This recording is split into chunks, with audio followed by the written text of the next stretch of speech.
শিক্ষার্থীরা তোমরা সকলে কেমন আছো? আশা করি সবাই ভালো আছো। তো আজকের এই ভিডিওতে নিয়ে এলাম তোমরা যারা 2025 সালে গিয়ে সায়েন্স গ্রুপ নিবে, তো ওই সায়েন্স গ্রুপে একটি বই রয়েছে, সেই বইটির নাম হলো রসায়ন। তো আমরা আজকের এই ভিডিওতে সেই বইটি দেখবো এবং সেই বইটি তোমরা কোথায় থেকে তোমাদের নিজ নিজ মোবাইলে ডাউনলোড করবে সেটিও তোমাদের আজকের এই ভিডিওতে আমরা দেখিয়ে দিব।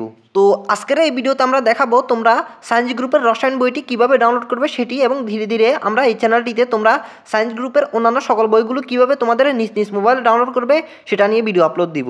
তো যারা যারা এই বইটির মতো অন্যান্য বইগুলো পেতে চাও তারা অবশ্যই আমাদের এই চ্যানেলটি সাবস্ক্রাইব করে রাখো, যাতে আমরা সেই বইগুলোর ভিডিও আপলোড দিলে তোমাদের কাছে নোটিফিকেশন পৌঁছে যায়। আশা করি বুঝতে পেরেছো। তো আমরা এখন দেখতে পাচ্ছি সায়েন্স গ্রুপের রসায়ন বইটির সূচিপত্র। তো রসায়ন বইটিতে মোট অধ্যায় হলো 12টি। তো এখানে আমরা প্রতিটি অধ্যায় দেখি এবং অধ্যায়গুলো কেমন সে সম্পর্কে একটু ধারণা নিই।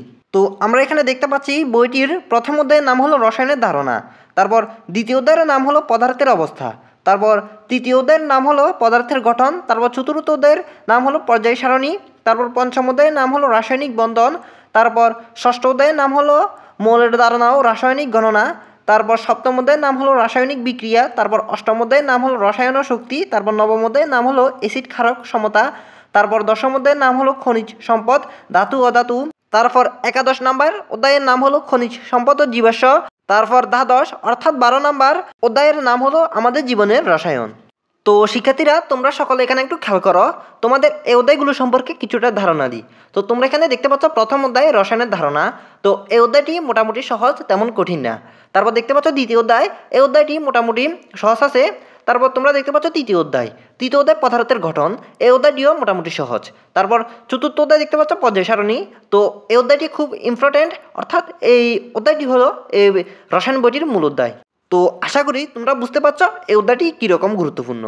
তারপর তোমরা দেখতে পাচ্ছ পঞ্চম অধ্যায় রাসায়নিক বন্ধন, এই অধ্যায়টিও মোটামুটি খুব গুরুত্বপূর্ণ একটি অধ্যায়। তারপর তোমরা দেখতে পাচ্ছ ষষ্ঠ অধ্যায় মৌলের ধারণা ও রাসায়নিক গণনা।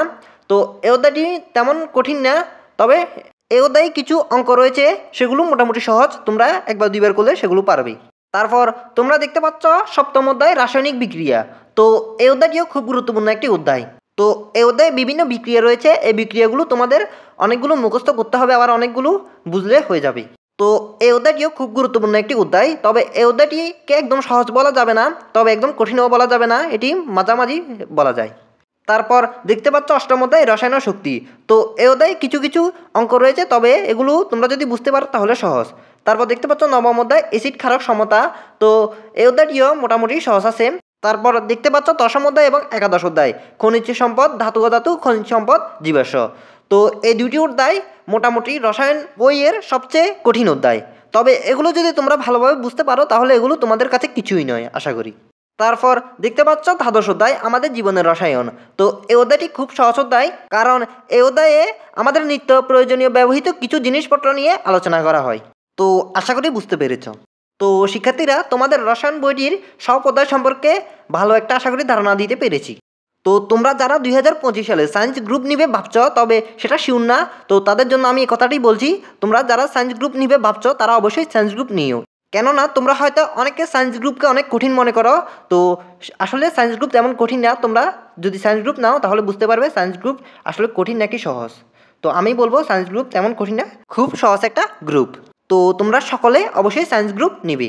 তো তোমাদের এবার বলি, তোমরা এই বইটি তোমাদের নিজ নিজ মোবাইলে কীভাবে ডাউনলোড করবে। তো এই বইটি তোমাদের ডাউনলোড করার জন্য আমাদের এই ভিডিওটির ডিসক্রিপশন বক্সে বা ফার্স্ট কমেন্টে তোমরা একটি লিঙ্ক দেখতে পাবে। তো তোমরা ওই লিঙ্কটিতে ক্লিক করলে তোমরা এই বইটি ডাউনলোড করতে পারবে। আশা করি বুঝতে পেরেছো। তো শিক্ষার্থীরা আমাদের আজকের ভিডিওটি ছিল এটুকু, আশা করি তোমাদের কাছে ভালো লেগেছে। যদি ভালো লেগে থাকে তাহলে ভিডিওতে অবশ্যই একটি লাইক দিবে। দেখাবে পরবর্তী ভিডিওতে, অর্থাৎ সায়েন্স গ্রুপের অন্য সকল বই নিয়ে।